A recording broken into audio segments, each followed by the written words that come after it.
Friends, welcome. I have a challenge for you that I hope will stretch and grow you this week. I want you to adopt and embrace the habit of seeking truth no matter the source. What's that mean? I've spoken a few times about the great polarization in our society, which extends to great polarization in our community. I've spoken about goodness and badness, and the idea that dualism doesn't really serve us in our practice. In order to enable that, in order to liberate your mind, you're going to have to be able to seek truth no matter where it comes from. Most politically charged discussions that exist today, that result in arguing with perfect strangers on Facebook, come from a deep immersion and walling up, almost like an incubation, in our favorite news sources. If you believe a certain thing, there's certain news sources you're going to read, and they're going to amplify your beliefs. They're going to justify them. They're going to report on the stories that support and enhance the views that you already hold. And social media only makes it worse. Algorithms that detect what you like and give you more of what you like so that you'll like it more. Well, what comes of that?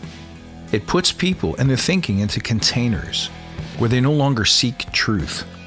We talk about the idea of red teaming. Red teaming a concept, trying to find its holes, its gaps, trying to tear it down on purpose to see if it will withstand the experience of being in the real world with real customers, with real desires and wants. But when was the last time we red teamed an idea? When was the last time we were comfortable asking, what if this was wrong? Could this be incorrect?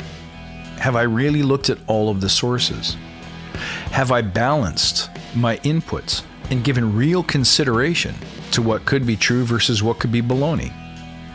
Well, a balanced view is ideal, maybe too ideal, when we think about personal politics. But what about our agile politics? Does such a thing exist? Of course it does. We frequently have discussions about what's best. We frequently hold beliefs about what will work and what won't, which are good things. I think agile practitioners should be passionate. I think they should learn and embrace ideas. However, you should never stop learning and embracing new ideas. The minute we've accepted something and tested something and really wrapped our heads around it, we should be seeking new knowledge. We should be asking questions about what's really true.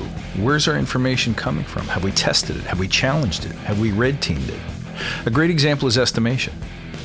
In my past 20 plus years of experience in the project management field, estimates have been everything from a shot in the dark to highly scientific methods like function points with backsliding and all other kinds of things that ended up going nowhere, to t-shirt sizing and story points.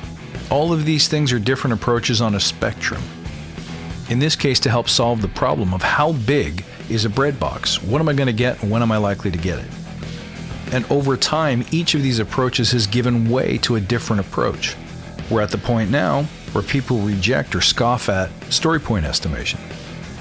Storypoint estimation was quite brilliant in that it allows us to approach uncertainty and sizing, not as a function of hours, but as a function of relative complexity, using a sliding scale where the smaller it is, the more accurate we can be, and the bigger it is, the more chunky the estimate's likely to be.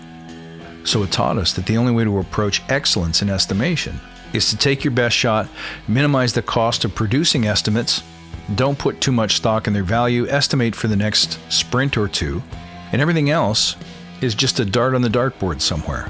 We'll know more when we know more. We learned a lot from that. So if its time has come and we move on to something better, or we move on to no estimates at all, I think that's a good thing, but that would never happen if people didn't challenge the accepted norms. If there's only one way, then when the market changes or people change, that way will follow the dinosaur. So make sure you seek truth. How do you do that? Stay involved in communities that frequently challenge ideas that push back on accepted norms. Don't keep listening to the same sources that keep saying the same things over and over. If I were to go back through my podcast history and listen to some early episodes, I know I'd find myself contradicting something I said 2-3 years ago. And that's great. You can't be afraid of that. You have to be willing to accept that your opinions change as you experience more, as you learn more. It's tempting. There are so many resources that we trust to take the pain and effort out of learning, out of creating a worldview that holds, that can stand up to examination. So when someone has an idea and they know how to express it forcefully, we tend to believe them. We tend to accept it. And if it vaguely mirrors our own experiences, all the better. But then we fail to look for more truth.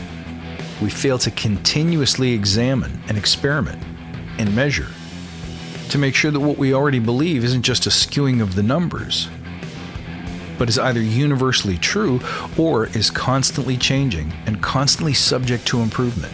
If we don't do this as a practice, we run the risk of standing still and going stale. And it's funny how often we look at our customers, especially those who are still mired in waterfall, and we judge them. We judge them for not being able to see how great Agile is, for not being able to see the future, not being able to see how the world has changed. And yet, are we really so different? And if the communities and the environments where you learn and listen are not helping you grow by stretching and testing the limits of what we accept to be true, then it's on you to challenge the ideas yourself, to question. We used to think that the sun rose every day because someone pulled it across the sky in a chariot. What would happen if we still believed that?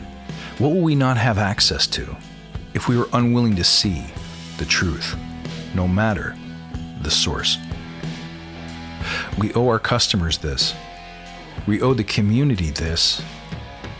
And we owe the art and science of agility this kind of thirst for truth. My friends, wonderful to see you. You can reach out at badassagile.com. You can find me on Twitter at badass_agile and on Instagram at badassagile. I look forward to seeing you next time. And until then, stay badass.